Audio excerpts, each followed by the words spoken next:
कानपुर जल संस्थान कर्मचारियों के लिए नगर निगम का फैसला खुशियों की सौगात लेकर आया है।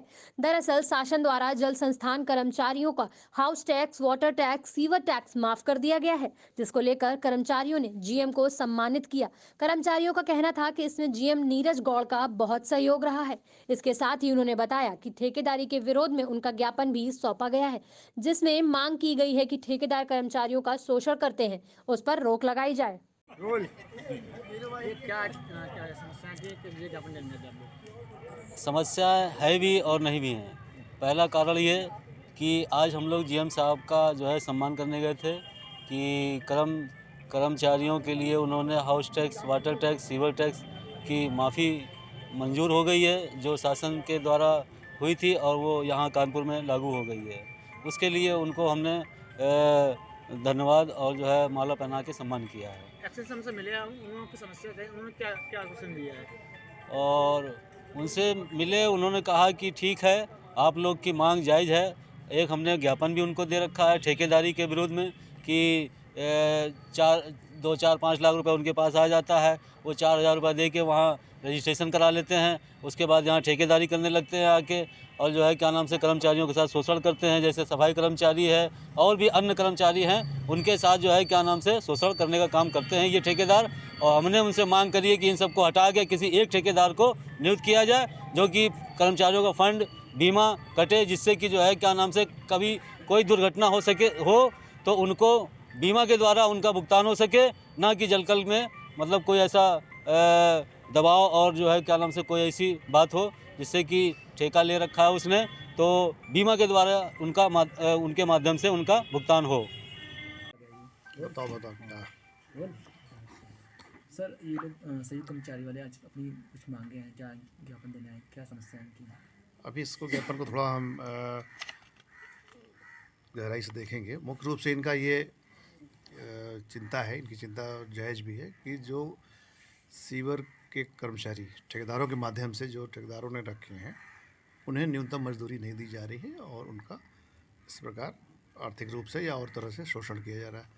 तो इसमें हम भी हमने चर्चा की है और इस पर देखेंगे, क्योंकि हमने जो ठेका या ठेके पे जो भी जितने भी सीवर सफाई के ठेकेदार हैं, उनसे एग्रीमेंट में यह स्पष्ट है कि इनको कर्मचारियों को समस्त न्यूनतम मजदूरी नियम के अनुसार देना होगा।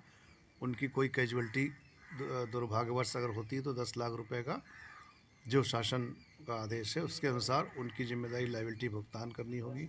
और भी शर्तें हैं, तो इसके अंतर्गत ये बात अब समक्ष लाई गई है प्रतिनिधि संघ द्वारा। तो हम इसको एक बार कंसर्न एक्सचेंज से नोटिस देते हुए 1 हफ्ते 10 दिन 15 दिन में इसका अनुपालन करवाएंगे, और फिर जो कितने आदमी हैं, क्या है, कितना दे रहा है, और अन्यथा इसका फिर उसके विकल्प पे भी हम लोग इस वित्तीय वर्ष में तो प्रयास करके अगले वित्तीय वर्ष से करने के लिए अभी से करना पड़ेगा।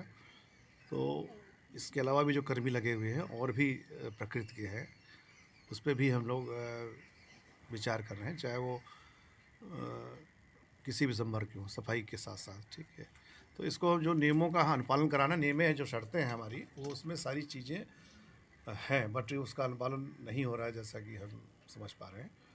उसको हम लोग सुनिश्चित कराने का पूरा प्रयास करेंगे। सर, कर्मचारियों से जो दुर्घटनाएं हो जाती है, अक्सर कहीं जाते हैं काम करने तो उनके साथ मारपीट की जाती है, तो ऐसे में क्या आप कदम उठाएंगे?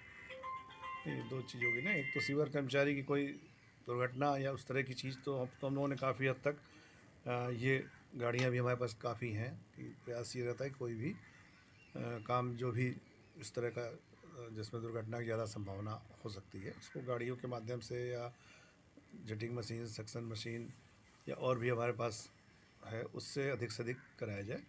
और कोई इस तरह की अगर मारपीट या जो आप बता रहे हैं, इसके लिए हमें निर्देशित तो हमने जोन के एक्सचेंज को, जेईस को भी किया हुआ है कि वो मौके पे पहुँचे और मारपीट करने की आवश्यकता नहीं है। पहले पब्लिक को एक जो भी उनकी समस्याएं हैं, अगर ये सुन के आश्वासन दे देंगे तो मारपीट हम न करने गए हैं, और न ही कर्मचारी को मारपीट करने की, या कोई करता है तो उससे अगर वो कोई चीज़ है, मारपीट कहाँ होती है, जैसे कई वसूली में किसी भी चीज़ में गए